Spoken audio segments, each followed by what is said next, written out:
All right, how's it going, everybody? We are live. Cool. And I just want to say thank you for joining us here. We have a super special guest, Yvette Young of the band Covet. Let's see here. What's up? Hi, Yeah, good to see you. audio sounds good. Awesome. Tech, the Cool. world of tech is scary because you I never know, right? know. It's like, okay, we're gonna give ourselves some time to get this set up, and I'm glad we did, and everything's good, and yeah, we're here in this virtual space. So, um, yeah, if you want to just kind of, introduce yourself, kind of play a little riff if you want. It's totally up to you. My name is Yvette, and I play in a band called Covet, and I also have my own solo acoustic guitar singer, songwriter, like piano projects, and I play violin as well. And yeah, this is my guitar. This is the original Prestige prototype for the signature guitar I have out right now. So yeah, I'm plugged into the THR uh, right now on the chorus patch that I use way too often. If you want to hear what it Awesome. Yeah, sounds like definitely. sorry, my headphones are caught. Uh, Here, I'll turn off my okay.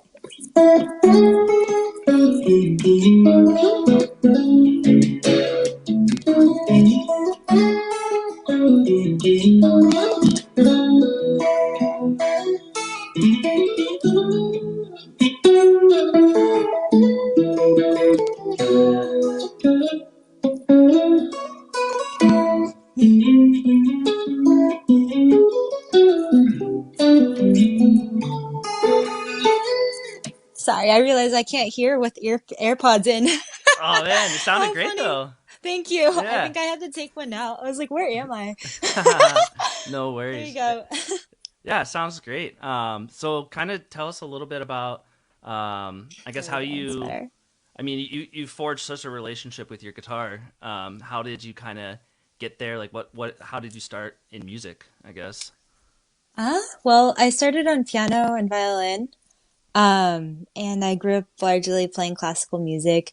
And Hmm. then I kind of just, long story short, I got really sick for a while and I had to quit everything. Hmm. And it was during that time where I decided I wanted to teach myself guitar. So, while I was in the hospital and stuff, I had an acoustic and I was like writing music. And then I went to college after I got better, and guitar was an awesome skill that stuck with me. And I used to just go to class and then I would just, go back to my dorm and just practice a ton. And it became a really great outlet for me. And I studied like fine arts, like visual performing arts, education and painting and drawing and stuff. And I Hmm. thought I was going to be an art teacher, but then, I ended up doing this instead, which is a beautiful surprise. Yeah, I mean, I think things happen when you least expect them to, and having that time to really connect with the guitars, I think awesome. So you started out as like a classical pianist, though. Do you take a lot of that style or technique, I guess, to the guitar? I say so. I think like a lot of people would say my two-handed technique kind of looks like when I play the piano, especially when I'm tapping. Hmm. When I do that kind of stuff. But yeah, I think like I don't really use a pick and I do a lot of like finger style stuff. So I think Hmm. definitely playing piano help with my finger dexterity. Yeah, definitely. I mean, like I said, I was before we went live here. I was trying to learn, one of your songs, and I'm just like, my fingers don't move the way I want them to. But yeah, I think it's awesome, and I think it's unique, in the sense of taking a style from a different instrument and applying it to the guitar. Um, but as far as like your technique goes, and I know you play different tunings and all that kind of stuff. Like, what inspired you to kind of play like the tapping style that you play? Was there like a single artist or Mm. just like a genre, I guess?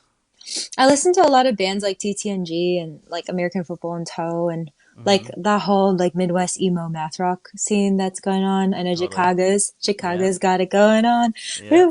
Woo! Piglet. Hey, Piglet. You guys know Piglet? Uh, but yeah, I kind of listened to that a lot in college. But then I also feel like the reason I play like this is just because I used to have to just be like a solo guitarist. I didn't have a band or anything, and I wanted to sound as full as possible as like one person. So Hmm. I did the whole polyphonic thing for a while. But now that I have a band, I feel like I'm chilling out a lot with it. I don't really tap that much anymore. Yeah, you're kind of falling into the groove with them, and that's what I mean. I love about Covet so much too. Is just the groove of the whole band. Oh, thank Just kind you. of like molded together in this like one cohesive thing. It sounds really cool, and I think yeah, the style is great. Um, but it's let's see. So you're playing through the THR now, Mm-hmm. right?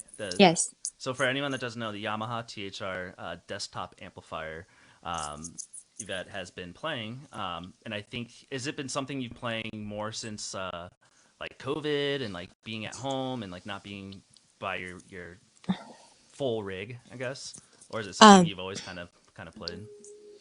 I definitely been playing it more that now that I'm home. Like the chorus on it is just so inspiring. I've actually been and recorded a lot of music with it. Hmm. Like people um were asking me what pedal I was using.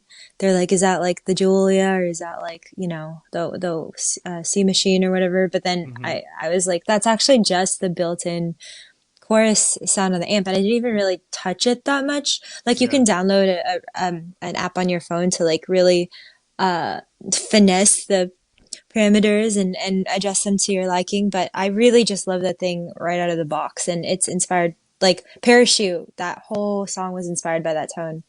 That's Um, awesome. yeah, crazy. And then I've been definitely using it a lot for streams because it's like the perfect size. But in addition to that, I really enjoy you can run there's like a Bluetooth feature where you can play like a track, through Uh, it as well. So sometimes in lieu of running like backing stuff through a DAW, I'll just mix it in the room hmm. with like my guitar signal and then just put that through the DAW, and then I feel like it sounds like a more naturally blended thing because it's all coming through the same source. So I've really appreciated that feature as well. Yeah, and I think from people like yourself and like me personally, I'm running like 16 pedals on a pedal board. It's absurd. Um, Sick. I love it.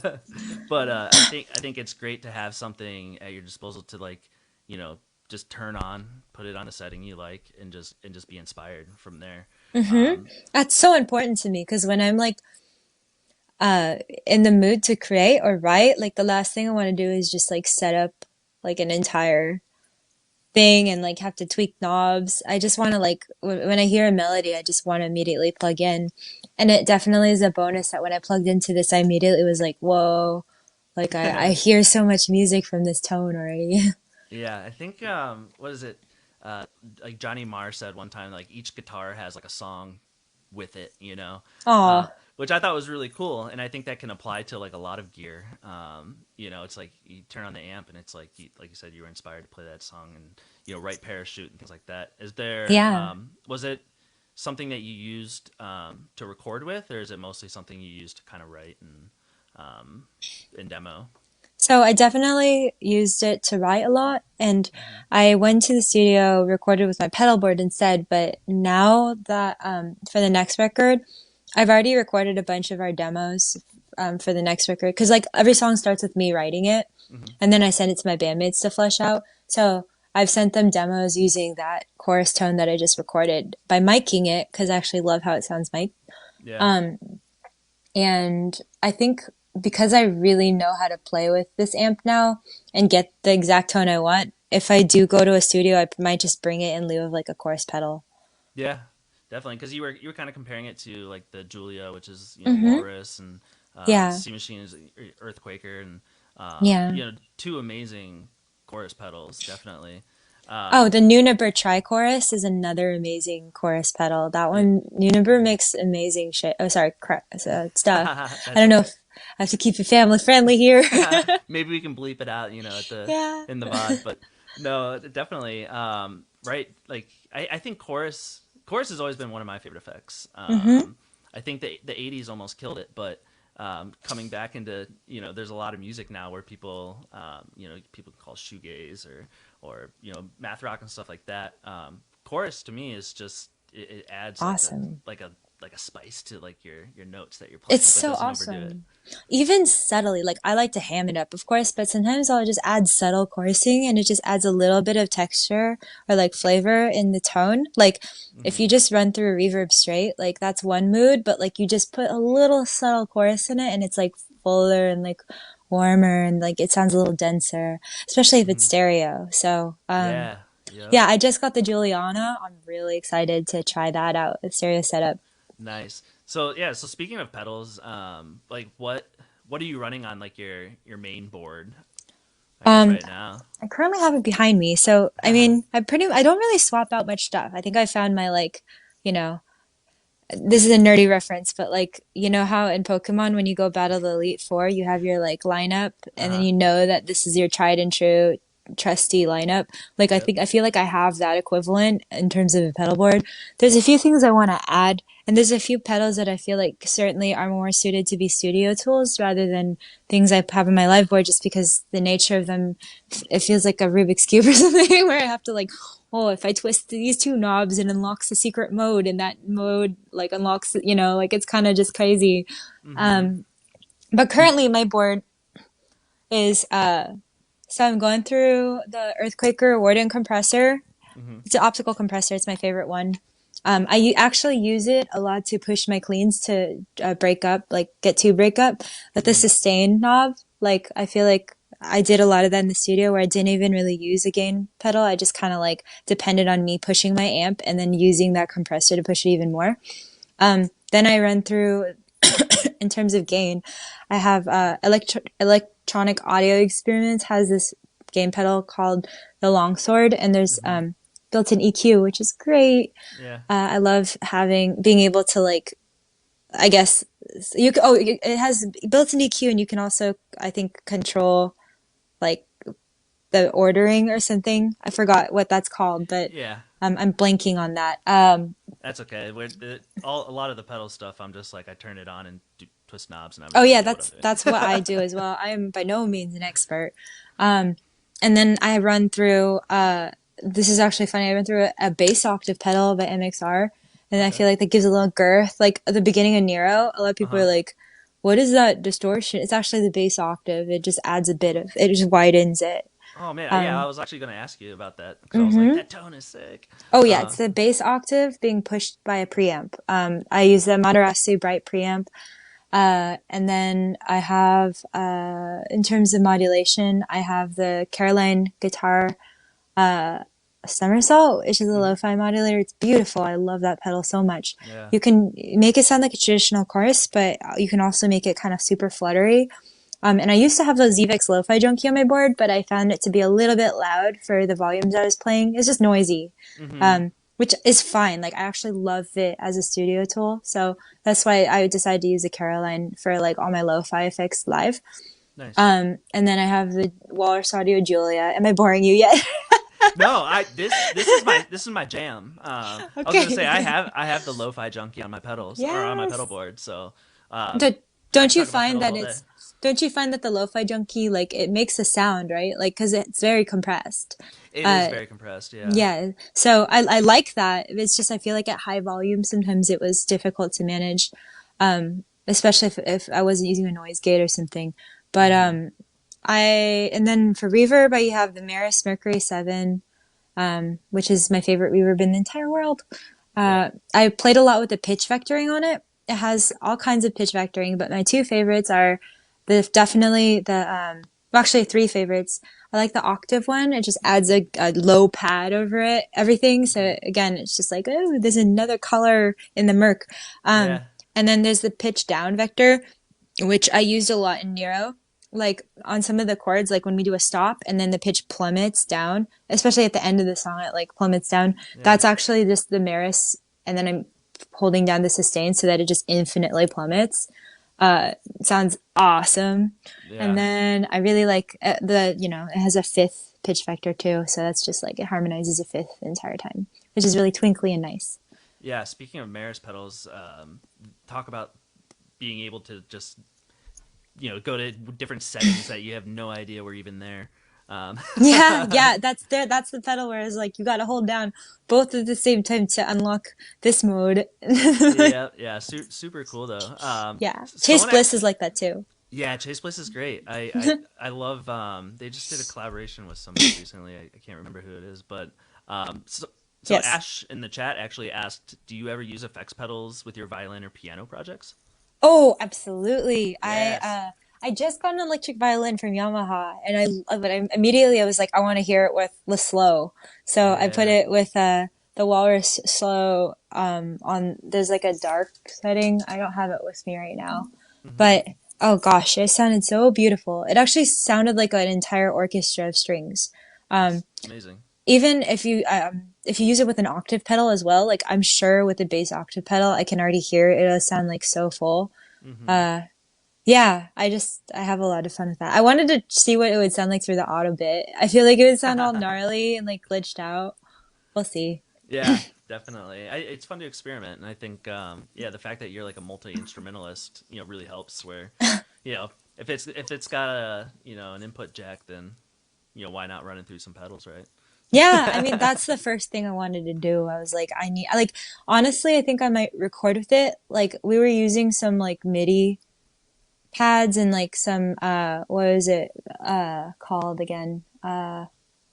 Mellotron stuff, but I feel Hmm. like it'll sound even nicer if I just use like an actual electric violin and just run it through a bunch of pedals so it doesn't sound like a violin anymore.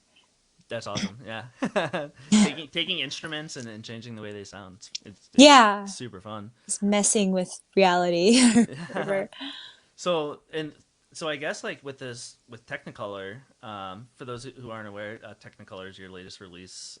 Was released in June, I think. But Yeah, maybe. Yes, I think so. yeah, I just remember it was a bad time to release music. hey, well, it was a good time for me. I really loved the album, Oh, and thank you.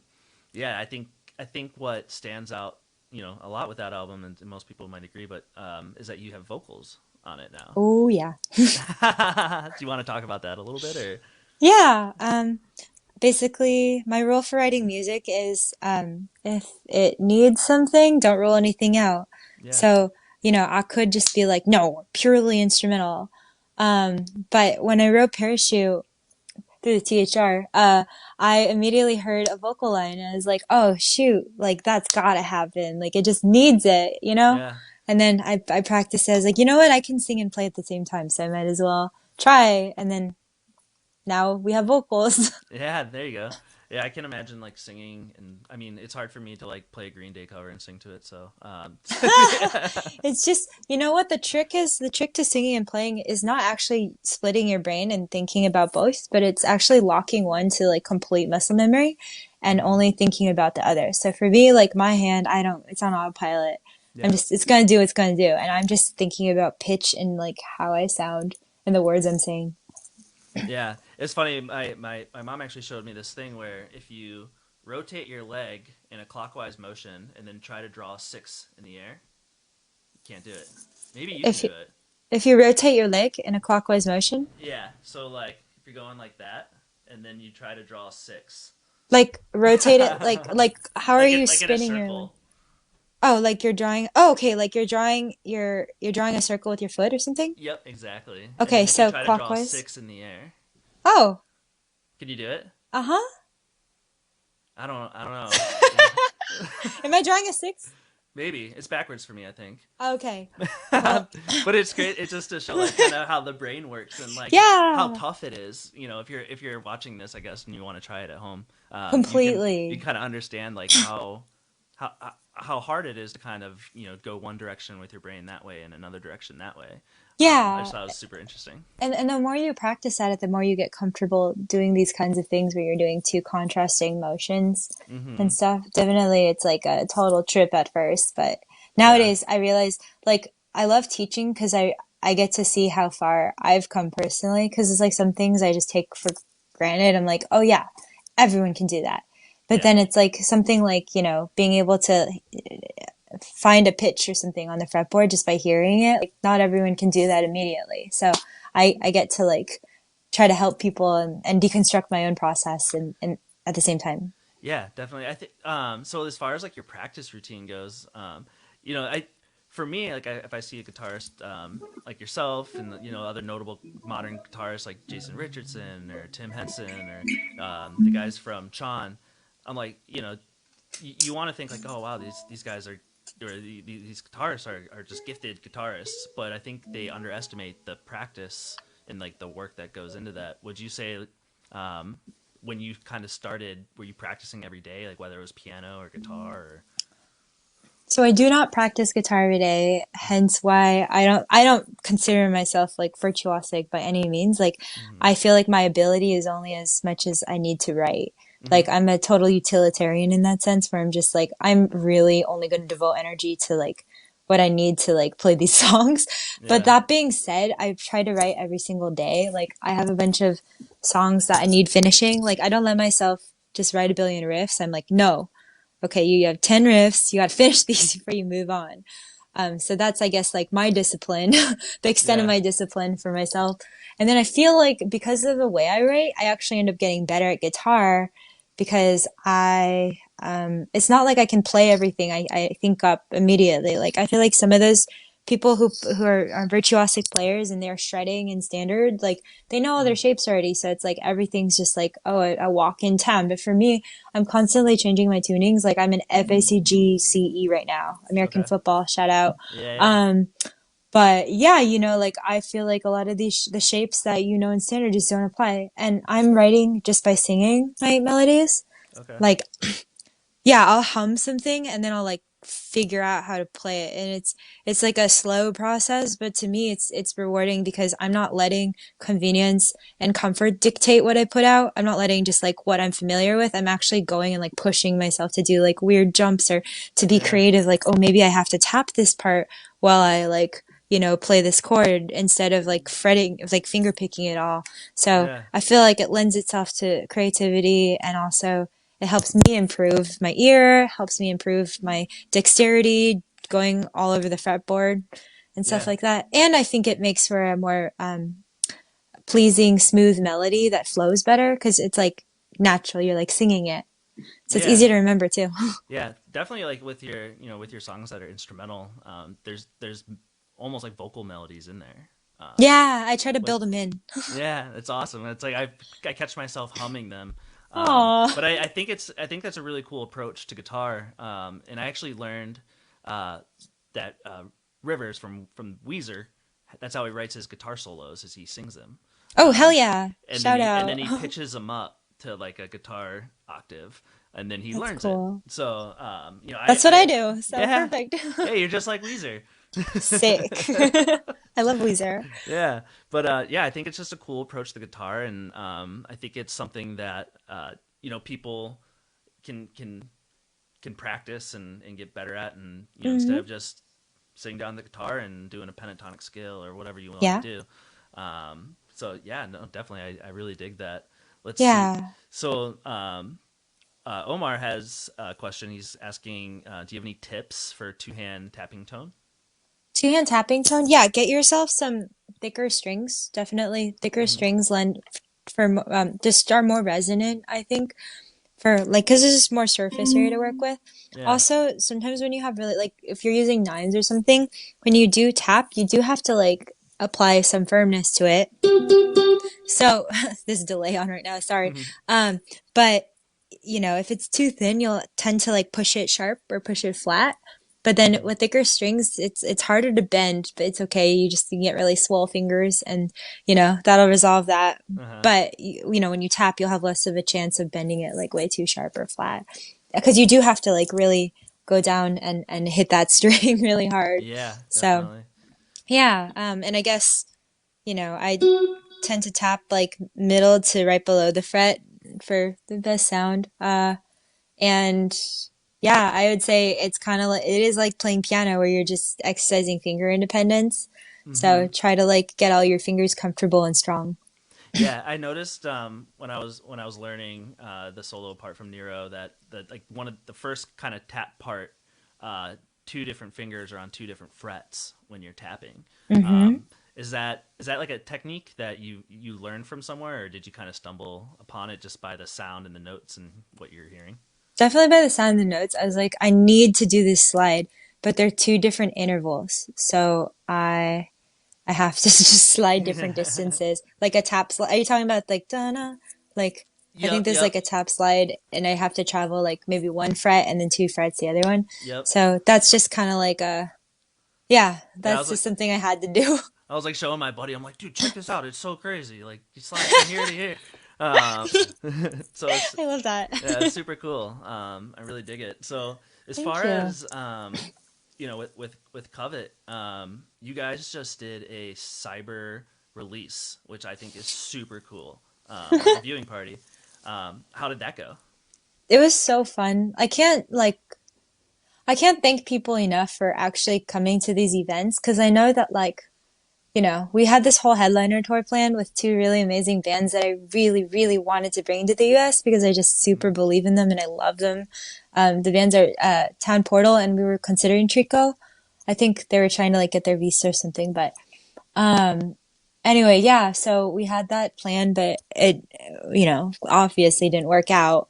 And we decided, like, I think every band was doing kind of like a live stream show, and we wanted to kind of take our time to do something really like cinematic and like meaning, like, not that those streams weren't meaningful, but we wanted to like put a lot of like attention to like detail and care and like getting the sound perfect, Mm-hmm. getting all the camera angles to look really good, and really packaging everything up in a bow Yeah. before we sell it to someone. Because the last thing I wanted to do was charge people money only to have like lag or to have the sound be clipping the entire time.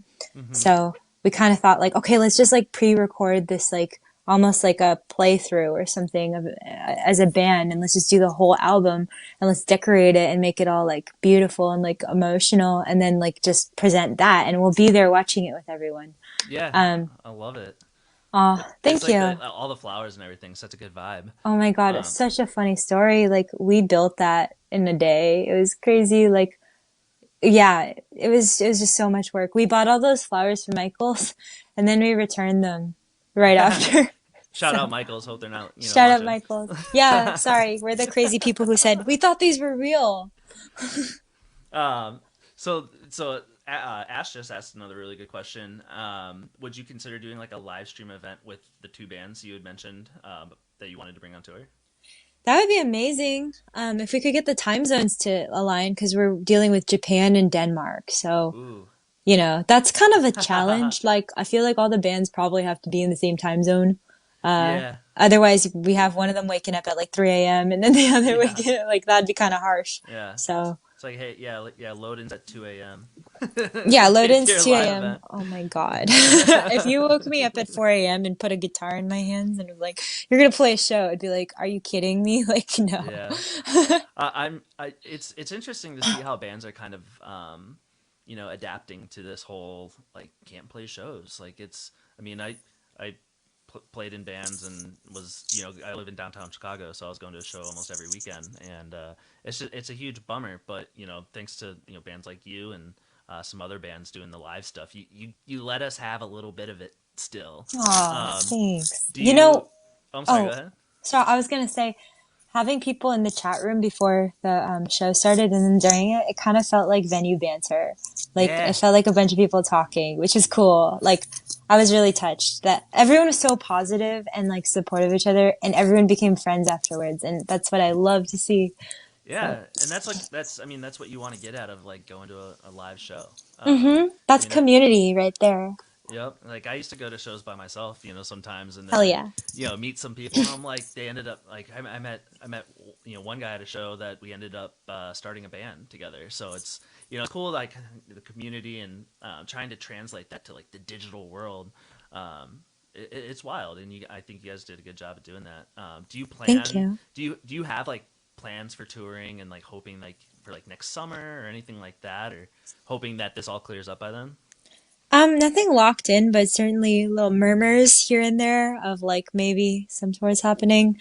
Yeah. Um, I would really love to get out there and play live soon because I gotta say, like, there's something really awesome about like having everyone in a room. Like the energy is there. It Hmm. doesn't really translate through a screen. Yeah, it's tough, definitely. So let's see here. So, um, for the THR, as far as how you're using it, and you've already said like you use the chorus tone a lot. Is there any other kind of like tone in there that you've kind of seen or heard and then been like, hey, I want to put this on the record, but then translate it to like other pedals, like fuzz tones or overdrive tones? Yes, the overdrive is pretty sick. There's like a gainy tone Yeah, on it. Yeah. Yeah, I feel like I don't know if it'll translate through the phone speaker right now, but there's like a lead guitar tone that I love actually. yeah, Even with the chorus, it sounds really cool too. yeah. We can maybe Um, give it a try if you wanna yeah, rip it. let's see. Oh gosh, I need to make sure Chords. the volume's not gonna like go crazy too.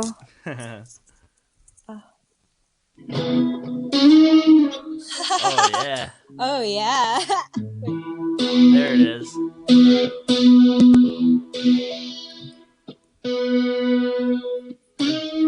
So for those who may have joined us later, Yvette's playing out of the Yamaha THR desktop amplifier, and that's the tone you're hearing right now. And you can get that at Zounds. There's a link, I believe.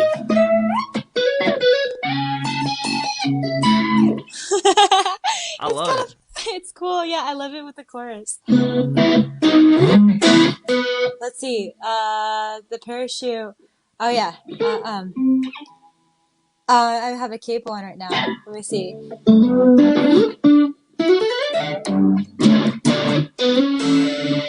It's a little muddy right now. I'd probably dial in some of the. I think it's the trebles all the way down right now.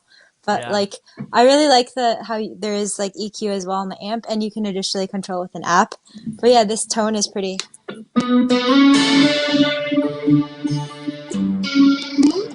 It's cool. It's nice with delay too. Um, nice. Actually, my favorite trick to do with delay is to use a bit of gain with it because it adds a bit of character to the repeats, Hmm. and it kind of like emphasizes them. Yeah, I don't know. I love delay and gain together as well. Definitely. There's the. Have you ever played with the DoD, the rubberneck delay? No, I haven't. There's a gain specifically for the repeats, which I love. So if you ever get a chance, check it out. Shout out DoD Rubberneck. Shout out all the dope pedal companies. It's so funny. I'm like playing wire. I'm in a wire labyrinth right now, just trying to find myself Oh man, out. Okay, sounds fun. I'm Um, here. so Technology. do you plug the THR just through? There's a USB cable, right? That you can plug right into like a computer to basically use it as an interface. You use it Yes. like that. I haven't attempted to use those interface. I've done it with their Helix though. Nice. Yeah, I think there's a lot of great technology out there now where you can just like plug it into your computer and then let it rip. Yeah, honestly, this thing is incredible. I think like I've taken it on tour with me just as like a teaching amp, but like Hmm. it's so great because oh also it's wireless, so like as I sit here fumbling with wires, I should have really been highlighting the fact that it is wireless and that there's a receiver that I have right behind me that you can Yeah. uh you can use. Yamaha gets it. They hate chords Hmm. just as much as we do. So. Yeah. I feel like more people should go the cordless route. I have, however, seen that go disastrously at Coachella, where Uh-huh. some people have like wireless units, but then it's like too far from Yeah. the receiver or whatever. So there's like, it just cuts out. Yeah, some of those like big Crazy. pro wireless setups are just beyond me. I'm like, I don't Yeah. know. And then there's like all these like signals, like at Coachella, especially like there's like all these like there's just interference because everyone's trying to run wireless and stuff. So it's like kind of a mess, but yeah. Yeah. And then as far as like your amp when you play live, is that a Vox AC30 hand Oh, wired it's an or AC10. okay. I love this thing as well. Like I use it to I use the AC10 because I like the way it breaks up a little better in the context of my living room rather than like busting out an AC30 and just Yeah. killing my neighbors. So yeah, Yeah. I actually recorded Technicolor with the AC10. Oh, awesome. Yeah, no, I live in an apartment in Chicago with dense dense population, and I have 50-watt tube amp here, so you're a way nicer neighbor than I am. Mm. Like it's for me it's like I don't know. I live with my parents here, so I feel like also my parents are like it's like 10 p.m. Everyone's trying to sleep. So Yeah, yeah. I mean, if inspiration hits, yeah, at a certain time of the night. I mean, that yeah. is something great too. With the Yamaha THR because you can just use It's headphones just with I was it. just about to say, I was like, speaking of which, Yeah. yes, you can put in headphones. I've definitely done the whole also go having that. Actually, you know what? I did run it as interface once and I did use headphones in it. I Nice. lied. I did do that one time during quarantine. Wow. It's a blur. It's been a year, hasn't Yeah. it? How many times have you lied to me now this on this Pro stream? inadvertently, probably. I think that's the only one I can think of right now. Okay.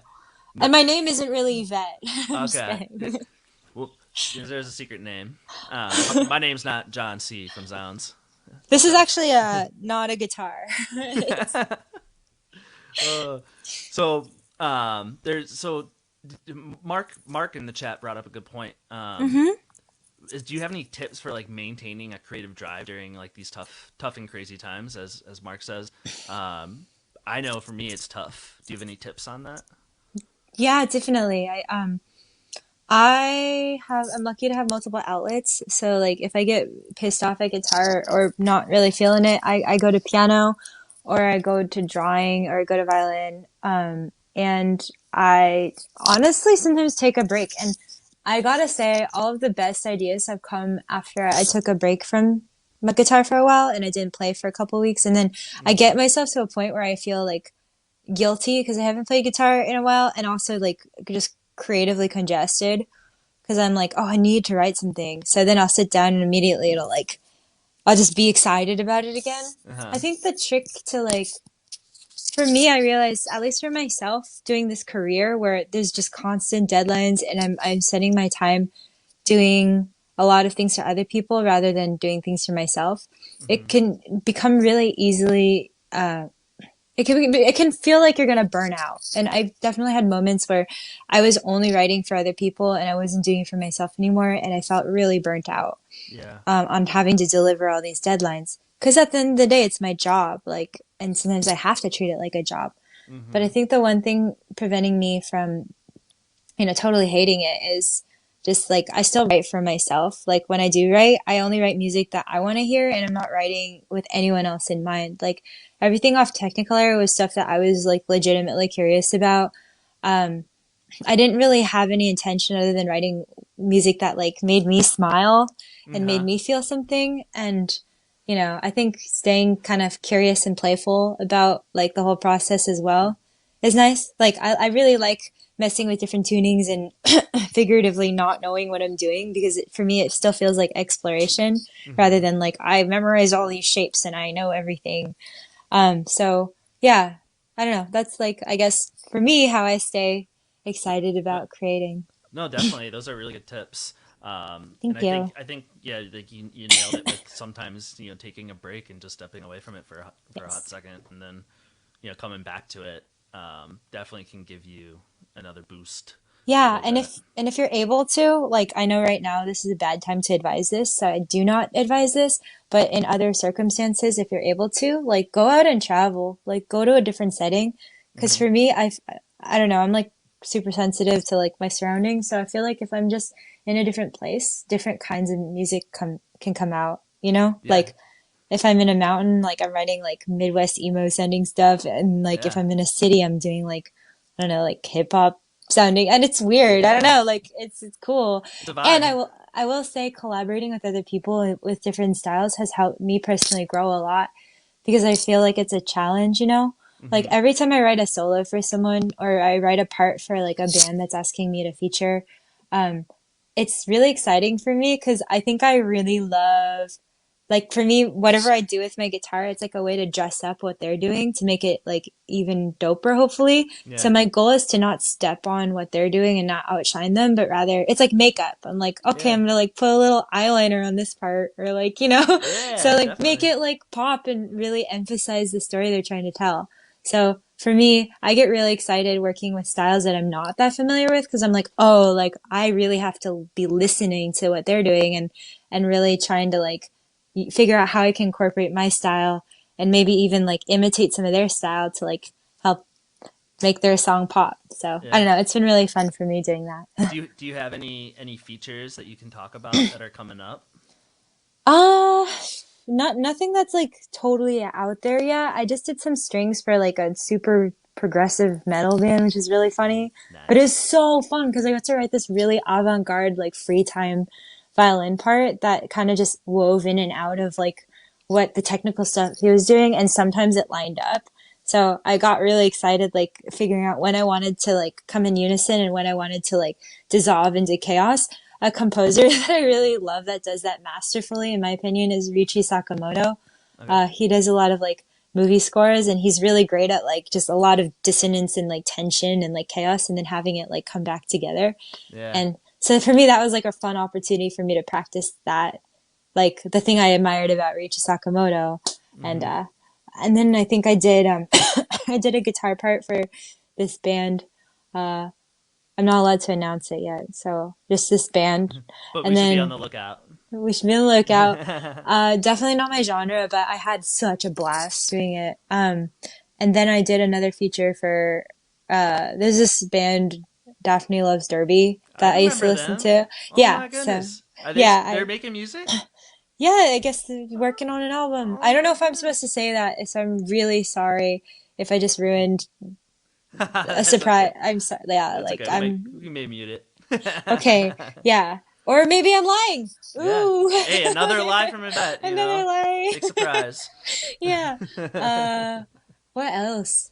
I've done couple of covers with friends and stuff, but yeah, it's just been a lot of fun. Awesome. Yeah, I love like the culture of like the collaborations of guitarists and Mm-hmm. I talked with Jason Richardson a little bit ago, and Mm-hmm. he kind of does a lot of the same stuff where he does features and has people feature on his records and stuff like that. It, so is it and he kind of said it's like, yeah, it's just as easy as like, we're friends and we hit each other up. And do you find yourself kind of in like a tight circle with a lot of these guitar players and you guys talk frequently, or is it you're kind of like, oh yeah, this is, we're all professional and we're gonna put our spin on something. Uh, I kind of always felt like an outsider, Yeah. but it's okay. Like I'm fine being that way because I know like I don't really come from that world. Like I'm from the classical world, and Hmm. certainly I felt very welcome by, Yeah. the virtuosic guitar world. But definitely, maybe it's just my personality. I'm definitely more of like an introvert. Hmm. Um, but I do enjoy community, and I feel like I've met so many amazing friends from all kinds of different musical backgrounds through touring, through just like being Yeah. friendly online. So I don't think, you know what, my answer to that is I feel like an outsider in the guitar community, but I have so much deep respect for them. But the community instead I did find was in like kind of like more of like the indie Hmm. um, shoegaze world, maybe Yeah. like more of like composers and like I don't know Yeah. that kind of world. Well, that's what I love about Covet too, is that, I mean, one tour you'll be out with like Maya, and then another tour you're out with like Oso Oso and Tiny Moving Parts. Right? We're Yeah. so weird. We're like such a weirdo on some of those bills. Like it's so fun just seeing people react to it. Either you love it or you hate it on those kinds of bills. Hmm. Some people can be like, "You guys like just really need some screaming," and I'm just like, Mm. maybe. Well, like you said earlier, you're not opposed to adding Don't rule it anything out. that might work. Yeah, don't You rule it know out. what? You know what? I wrote this super shoegazy like fuzzed out thing for the next record, and who knows, Deaf Heaven style vocals, I'm not gonna Hey, say no, whatever it needs. run your vocals through some gnarly fuzz pedals or something. Yeah, yeah, I have too much of a Disney princess voice to do any of that, but maybe I'll start chain smoking and then I'll be Oh, ready for the album. there you go. Well, I don't Yeah. advise that, but that Just could kidding. work.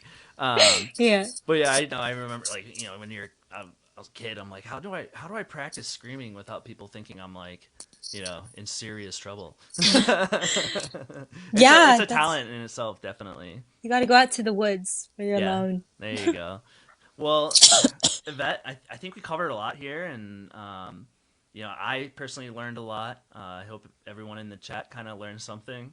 Um, think we're gonna go ahead and end it with one of your music videos, so we Sweet. can show people Nero, and so for anyone that's not familiar, they can get a sense of your music and your personality and everything through it. So, just want to thank you again for coming out, being here in this virtual space with us. So, yeah, it's been more than a pleasure. Was there anything you wanted to kind of let anyone know, like anything that's um, in the pipeline with Covet or anything like that before we go? Mm, I guess we're just working on a whole ton of new music. Hopefully, I'll have time to work on some solo stuff too. Hmm. I guess I want to say thank you so much for having me. Of course. And uh, chatting with me about these things. I love talking about like tone and all that. I could talk people's ear off. Oh yeah. But yeah, I guess I'll part by saying also happy holidays to everyone.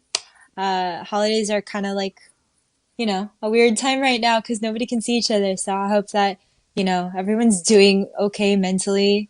Reach Yeah. out to your friends, reach out to people that you don't hear from and check on them. Tell them you love them. It's super weird. Let's see here. So, yeah, good doing like I did a Thanksgiving where we did a whole Zoom call. It was great with our whole family. So Oh let's man, see Zoom Thanksgiving. here. Cool. Well, Yvette, you have a great rest of your day, and I'm gonna go ahead and put on Nero here. Um, and yeah, we'll talk soon. Yeah, thank you so much, Sean. I appreciate it. Alrighty. See ya. Bye.